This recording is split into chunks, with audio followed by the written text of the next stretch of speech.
राम जी के बनल बा सुंदर मकान हो, हे बबुआ चलता अवधपुर धाम हो, हे बबुआ चलता अवधपुर धाम हो। राम जी के बनल बा सुंदर मकान हो, हे बबुआ चलता अवधपुर धाम हो। टूटही झोपड़िया में राम जी जो रहले, टूटही झोपड़िया में राम जी जो रहले। योगी जी देखे तो सही नाही पवले, योगी जो देखे योगी जी देखे तो सही नाही पवले। बनवैले मंदिर उ स्वर्ग समान हो, हे बबुआ चलता अवधपुर धाम हो, हे बबुआ चलता अवधपुर धाम हो।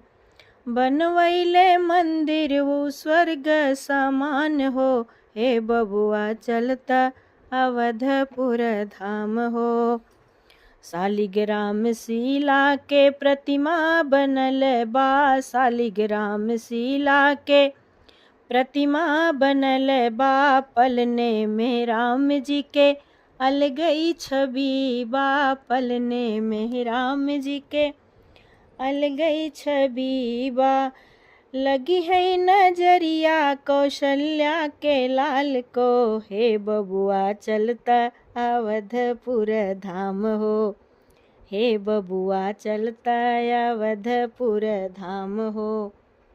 लगी है नजरिया कौशल्या के लाल को, हे बबुआ चलता अवधपुर धाम हो। राम जी के बनल बा सुंदर मकान हो, हे बबुआ चलता अवधपुर धाम हो।